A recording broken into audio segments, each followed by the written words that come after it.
Our starting point is Andrew Tate is dead, not literally, but in the eyes of these 16-year-olds. So when you mention Andrew Tate, they roll their eyes and they say, we've had the Andrew Tate Assembly. So I said, well, what's the Andrew Tate Assembly? Well, it's the head teacher has stood up in front of us and told us that Andrew Tate is a bad thing. What goes on in the mind of a 16-year-old? Younger teenagers will get to vote at the next election. So what and who influences them? Who are the politicians who matter to them? And what does it mean to them that the distinction between life on and off the internet is so thoroughly blurred? The think tank Demos has set out to answer those questions with a survey of more than 700 young people. The duo behind the report are former head teacher and one-time Blair and Starmer strategist Peter Hyman. Very good afternoon, Peter. Hi, lovely to be here. And Shoaib Gamote, a researcher and mentor at the Future Governance Forum. Shoaib, very good afternoon to you too. What does the Future Governance Forum do, just so we can really place you in this discussion? Well, I wrote this on a secondment from the Future Governance Forum, but the Future Governance Forum focuses on systems of government and improving the kind of structure of government. OK, thank you. What were you expecting to find when you went into this? Because I think we've got a pretty certain caricature of what our teenagers are like at the moment. Yes, and you hear that almost on a daily basis. Everyone's being corrupted by Andrew Tate. They're lurching to the right. They're addicted to pornography. They're out of control, and we see that again and again in the headlines. So we wanted to get underneath those headlines and genuinely listen to young people. So we've done that literally up and down the country. And we think this report will surprise people and be a really good corrective for politicians, for parents, and for policymakers, that actually young people are very sophisticated at navigating this world. Yes, there are some problems. And we identify those, but actually they're really smart, and I think it's partly our generation doesn't understand. I leave Shoaib out of that, who's a younger generation, but it sometimes has that sort of panic that we don't quite get it and therefore it must all be terrible. One of the things which Shoaib will add more detail to is we've got these three categories which I think are reassuring for parents. It's not that everything fits neatly into them, but we talk about healthy stuff online, hyper stuff, and then harmful stuff. And those three H's, I think, actually just gives it a bit more framework. So, Shoaib, enlighten us and fill us with a bit of positivity about the kind of things that really challenge our perceptions. So, I mean, when Peter mentioned the three H's, as we call them, healthy, hyper, and harmful content online, a lot of the content that was consumed by the young people that we spoke to was incredibly healthy. They learn how to cook on there. They learn how to play the guitar. But a lot of it is a lot of the stuff that we're worried about and that gets the headlines and leads to moral panic is the hyper content. The stuff around, I mean, one thing that we found was really, really interesting was this idea around self-improvement. So many young men in particular want to be the best versions of themselves for a variety of reasons. I mean, a lot of them don't feel in control of their lives and their futures. They don't feel like they're going to have good housing, or so they try to find control where they can. So I was speaking to a teacher who was saying the amount of young men going to the gym and with six packs and big arms in high school is alarming. A lot of that comes from this kind of idea of hyper content online. Yeah. Where does Andrew Tate fall into all of this? Because you can't have a conversation about teenagers and teenage boys in particular without his name coming up. But I absolutely loved what you found when his name did come up. Yes, so you get... so our starting point is Andrew Tate is dead. Not literally, but in the eyes of these 16-year-olds. So when you mention Andrew Tate, they roll their eyes and they say, we've had the Andrew Tate Assembly. So I said, well, what's the Andrew Tate Assembly? Well, it's the head teacher has stood up in front of us and told us that Andrew Tate is a bad thing. I said, what else did they say? Well, not a lot, really. So it was a bit like the Just Say No campaigns for sex in the past. Which were incredibly ineffective, just to say steer clear of Andrew Tate. So they are really smart. These 16-year-olds do not think Andrew Tate is the great man. They've navigated away from him. And there's a lot of other people who are influencing them. But Shoaib, this is what's so key, I think, about the findings in your report, is actually teenagers want to turn away from things that make them feel bad, things that make them feel unwell, things that disturb them. It's a natural human reaction.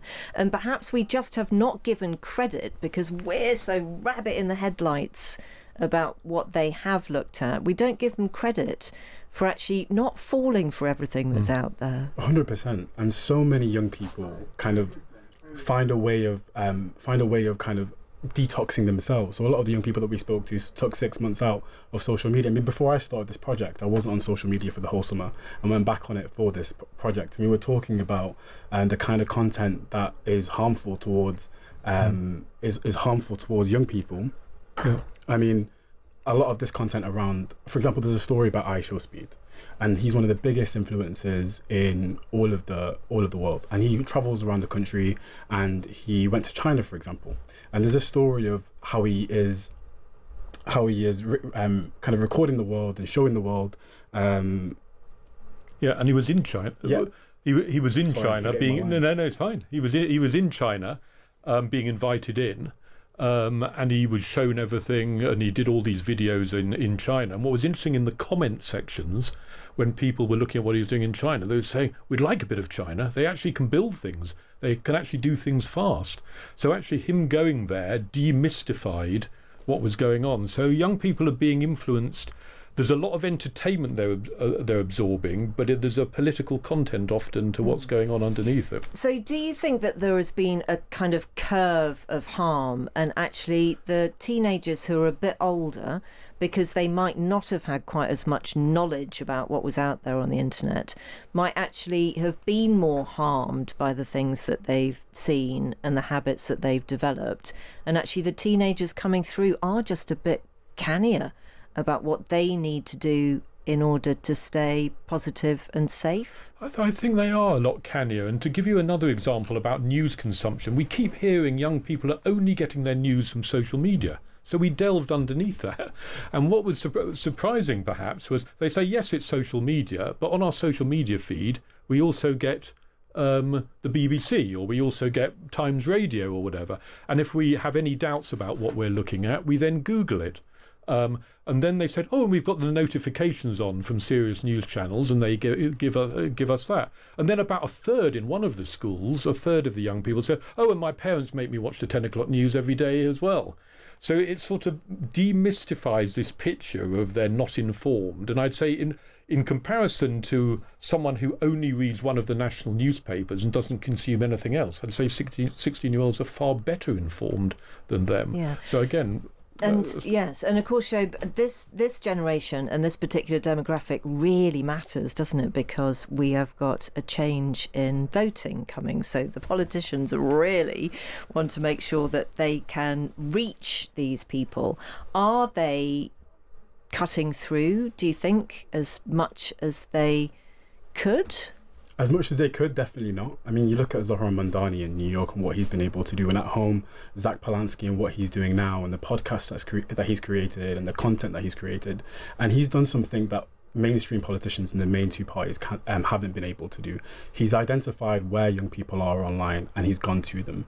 And I feel like Keir Starmer is trying to do a good job at that, and he's getting there, definitely. But there's a lot of work that the government can do and other mainstream political parties can do to make sure that like young people feel like they're being listened to.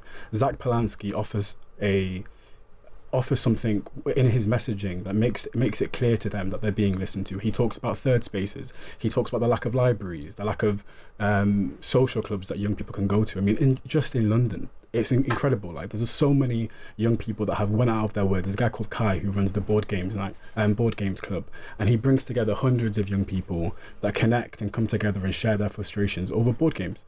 And Zach Polanski's been able to, I think, tap into something like that. Yeah. If you look at just the number of followers for the leaders of the main parties on social media platforms, it's quite interesting, isn't it? Because Nigel Farage is absolutely out there, and actually Keir Starmer, I don't think, is number 2. He's way down number 3 or number 4 on some of the platforms. So there is work to be done, isn't there? There is work to be done. I wrote on my Substack, Changing the Story, I wrote 5 things that Keir Starmer could do right now to actually be a social media star, which people were quite sceptical about. But he could do his own podcast. And what Nigel Farage is incredible at is that a lot of the content that you see of Nigel Farage online is not from his account. He's incredibly memeable, so he understands that these short clips are the clips that are going to become that are going to go everywhere, and people's first interaction with Nigel Farage might be from I'm a Celebrity, might be him holding a beer, might be him getting a milkshake thrown on him. Or with Keir Starmer, he doesn't naturally feel that natural. You've got a 16-year-old brother, I do. think. Is there a big difference between you and him in terms of all of these things that we're talking about? Hugely. I mean, my parents were incredibly strict. I got my first phone at 16. Imagine that, like my first phone at 16, my first interaction with social media was on Facebook on my computer desktop, where my parents could see exactly what I was doing. Okay. My young brother has TikTok. You have a family computer. Good God, man. No, we had this is a long time ago. We used to have to fight. I've got 5 siblings as well, so you can imagine what it was like fighting for the computer. But he got a phone at 9, and I was annoyed as hell at this. I was like 18 years old, and I told my mum, this is not fair. But he had a phone at 9. At the age of 11, he's on TikTok, and his algorithm is shaping the way that he feels. I mean, he's never bored. Imagine that. How much time I actually used to have to watch Miranda and not going out on BBC. We're talking about the BBC, but they've got great TV shows.